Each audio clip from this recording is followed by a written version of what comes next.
Di balik birunya lautan, tersembunyi dunia yang hidup dan bernafas.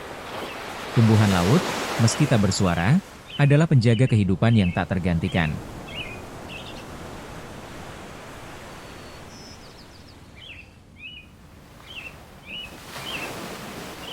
Tumbuhan laut adalah organisme autotrof yang hidup di perairan asin.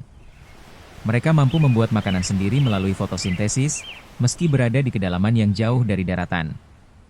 Dari alga mikroskopis hingga hamparan lamun yang luas, tumbuhan laut hadir dalam berbagai bentuk. Rumput laut adalah istilah umum yang mencakup berbagai spesies tumbuhan dan alga laut yang tumbuh di air asin dan terkadang di air tawar. Rumput laut terbagi dalam beberapa kelompok berdasarkan pigmentasi, struktur, dan karakteristik lainnya. Kelompok-kelompok ini meliputi alga merah, Rhodophyy, sering ditemukan di kedalaman yang lebih dalam karena kemampuannya menyerap cahaya biru dan menembus lebih dalam ke dalam air. Alga hijau, Chlorophyta, mirip dengan tanaman darat dalam banyak hal, mereka ditemukan di lingkungan laut dan air tawar. Alga coklat, Hyophicea, biasanya ditemukan di perairan dingin di sepanjang pantai berbatu dan mencakup banyak spesies rumput laut yang digunakan dalam memasak dan industri. Rumput laut hadir dalam berbagai ukuran, dari spesies yang sangat kecil dan hampir mikroskopis, hingga yang lebih besar yang panjangnya dapat mencapai beberapa meter. Rumput laut atau kelp secara spesifik merujuk pada subkelompok alga coklat besar, yang semuanya termasuk dalam ordo Laminariales. Kelp dikenal membentuk hutan bawah laut yang lebat, kaya akan keanekaragaman hayati, dan berfungsi sebagai habitat penting bagi kehidupan laut. Fitoplankton merupakan dasar dari beberapa jaring makanan akuatik. Dalam ekosistem yang seimbang, fitoplankton menyediakan makanan bagi beragam makhluk laut. Selain itu, fungsi fitoplankton yakni produsen primer di lautan yang menghasilkan lebih dari separuh oksigen dunia dan berperan penting dalam mengatur iklim global dengan menyerap karbon dioksida, CO, dari atmosfer. Masing-masing tumbuhan di laut punya peran penting dalam menjaga keseimbangan ekosistem laut. Tumbuhan laut adalah rumah bagi beberapa jenis ikan, seperti ikan baronang, ikan surgeonfish, ikan kakatua, dan ikan opale yang bersembunyi di alga laut.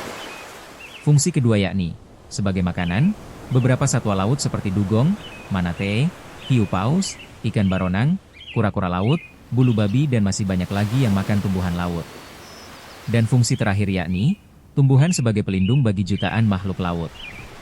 Ikan badut yang berlindung di anemon laut, krustasea kecil seperti udang dan amfipoda yang hidup di antara rumput laut, serta teripang dan karang lunak yang menempel di garis kasar rumput laut.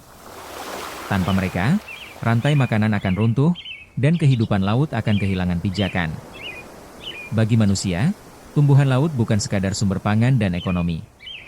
Kuliner dari tumbuhan laut yakni nori, pembungkus sushi, wakame, untuk salad dan sup miso, kelp, bahan kaldu, kombu, bahan dashi dan kaldu, arame, hidangan panggang dan sup, dulce, camilan kering, spirulina dan chlorella, suplemen bubuk, umi budo, anggur laut, serta agar-agar dan iris moss, pengental dan pengikat. Tumbuhan laut juga menghasilkan oksigen dan menyerap karbon. Seperti yang kita ketahui jika oksigen itu berperan penting dalam hidup manusia sehari-hari, karena manusia membutuhkan oksigen untuk bernafas. Selain itu juga tumbuhan laut menjadi harapan dalam menghadapi perubahan iklim dengan cara menyerap karbon dioksida melalui fotosintesis. Struktur fisik hutan kelp yakni, membantu meredam gelombang dan melindungi garis pantai dari erosi. Dengan menyerap nutrisi dan partikulat dari air, kelp membantu meningkatkan kejernihan dan kualitas air. Tumbuhan laut termasuk fitoplankton lebih banyak dalam menyerap karbon dioksida atau CO2 daripada hutan di daratan, karena karbon di lautan tidak kembali ke atmosfer secepat di darat. Sebagian besar karbon akan terangkut ke dasar laut dan terkubur dalam jangka waktu yang sangat lama, sehingga tidak lagi mengimbangi karbon di atmosfer. Bayangkan lautan tanpa tumbuhan. Tanpa oksigen, tanpa perlindungan, tanpa kehidupan. Akan terjadi penurunan oksigen dan beragam hewan di lautan akan mati terutama ikan. Kehilangan tumbuhan laut berarti kehilangan masa depan, bagi laut, dan bagi kita. Tumbuhan laut adalah napas biru bumi. Sekolah berperan penting untuk mengajarkan dan mengedukasi pentingnya beragam tumbuhan laut untuk keberlangsungan hidup. Caranya dengan mengajarkan melalui teori di kelas, atau sekolah mengadakan kunjungan ke akuarium atau pantai untuk menjelaskan kepada murid-murid secara langsung. Dengan pembelajaran yang seperti itu, murid-murid akan lebih tertarik dan semangat untuk mempelajari. Kedua, masyarakat yang menanam tumbuhan laut maupun terumbu karang untuk menjaga kelestariannya serta menjadi rumah baru bagi ikan-ikan. Beberapa orang bahkan melakukan budidaya rumput laut untuk diolah kembali menjadi nori atau agar-agar. Bahan setengah jadi tersebut kemudian diolah oleh beberapa restoran untuk dijadikan sushi, puding karamel khas Jepang, dan sup miso khas Jepang sehingga memberikan keuntungan ekonomi. Selain memberikan keuntungan ekonomi, kegiatan budidaya tersebut juga mampu memberikan oksigen dari fotosintesis tanaman laut. Mari jaga mereka, karena menjaga laut berarti menjaga kehidupan kita sendiri.